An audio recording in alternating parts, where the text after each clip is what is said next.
Guys, അങ്ങനെ ഒരു മാസത്തിന് ശേഷം ഞാൻ ലീവിന് വേണ്ടി വീട്ടിൽ പോവുകയാണ്. അപ്പോൾ ഏകദേശമൊക്കെ എത്താറായി. അങ്ങനെ ബസ് ഇറങ്ങി ഞാൻ അമ്മയ്ക്ക് വേണ്ടി വെയിറ്റ് ചെയ്യുകയാണ്.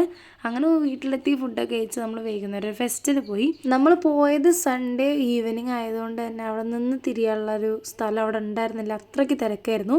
അങ്ങനെ കുറച്ച് മീനുകളൊക്കെ കണ്ട് നമ്മൾ പുറത്തിറങ്ങി. ഇപ്പോൾ അവിടെ അവതാറിൻ്റെ എന്തൊക്കെയോ സെറ്റപ്പ് ഉണ്ടായിരുന്നു. ഇതിൻ്റെ ഉള്ളിൽ മൊത്തം ഒരു ഇരുട്ടും അതേപോലെ ഡാർക്ക് ലൈറ്റിൻ്റെ സെറ്റപ്പ് ആയതുകൊണ്ട് തന്നെ കുഞ്ഞിക്ക് ചെറിയൊരു പേടി ഉണ്ടായിരുന്നു. അങ്ങനെ ലാസ്റ്റ് ഈ ഒരു ചെങ്ങായിനി പിന്നെ ആ കുതിരയെ പോലത്തെ എന്തോ സാധനത്തിനുണ്ട്. നമ്മൾ നേരെ സ്റ്റോളുകൾക്ക് പോയി. ഇവിടെ എത്തിക്കഴിഞ്ഞാൽ എൻ്റെ കുഞ്ഞിയുടെ കൺട്രോൾ പോവും. ഞങ്ങൾ എന്തൊക്കെയോ വാരി പെറുക്കി അവിടെ ഇട്ടിട്ടുണ്ട്. അങ്ങനെ അതും കഴിഞ്ഞ് ഞങ്ങൾ നടക്കുമ്പോൾ ഇടയ്ക്കിടയ്ക്ക് അച്ഛനെ മിസ്സാവും. ശരിക്കും ഞാനും അമ്മയും കുഞ്ഞിയാണ് ആ ഷോപ്പിംഗ് മൈൻഡിൽ വന്നതെങ്കിലും അച്ഛനാണ് കൂടുതൽ എല്ലാ സ്റ്റോളുകളും കയറിയിട്ട് ഓരോന്ന് വാങ്ങിയിട്ടുള്ളത്. ഒടുക്കത്തെ തിരക്കായതുകൊണ്ട് തന്നെ എനിക്കും അമ്മയ്ക്കും അധികം വാങ്ങാനൊന്നും പറ്റിയിട്ടുണ്ടായിരുന്നില്ല. അങ്ങനെ നേരെ നമ്മൾ ഫുഡിൻ്റെ സെക്ഷനിലേക്ക് പോയി. അവിടെ എത്തിയപ്പോൾ അവൾക്ക് ആദ്യം തന്നെ ചില്ലി ഗോപി വേണം പറഞ്ഞു, അത് വാങ്ങി. പിന്നെ അച്ഛനും അമ്മയും കൂടെ ഉള്ളിപ്പൊക്കോടെ അങ്ങനെ എന്തോ വാങ്ങി.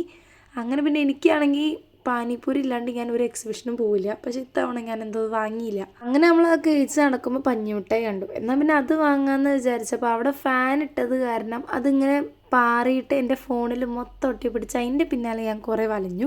അങ്ങനെ ഞാനും അവളും കൂടെ ഒരു റൈഡ് കയറി കുറച്ച് ഉപ്പിലിട്ടതും കഴിച്ച് നമ്മൾ അവിടെ നിന്ന് ഇറങ്ങി. എനിക്ക് തിരിച്ചു കൊണ്ടുപോകാനുള്ള കുറച്ച് സാധനം വാങ്ങാണ്ടായിരുന്നു. അപ്പോൾ അതിന് വേണ്ടിയിട്ട് പോയതാണ്. ഈ കുരുപ്പിന് ഇടയ്ക്കിടയ്ക്ക് അവിടെ നിന്ന് മിസ്സാവും. ഇവൾ ഈ ബാസ്ക്കറ്റ് ഉരുട്ടി എങ്ങോട്ടൊക്കെയോ പോവും. ലാസ്റ്റ് നമ്മൾ അവളെ തപ്പി നടക്കണം. ഫൈനലി നമ്മൾ കറക്കമൊക്കെ കഴിഞ്ഞ് വീട്ടിലെത്തി. നല്ല തൊണ്ടവേനുണ്ട്. അപ്പോൾ അത്രയേ ഉള്ളൂ. ഇനി അടുത്ത വീഡിയോ ഇട്ട് വരാം. അതുവരേക്കും ടാറ്റാ.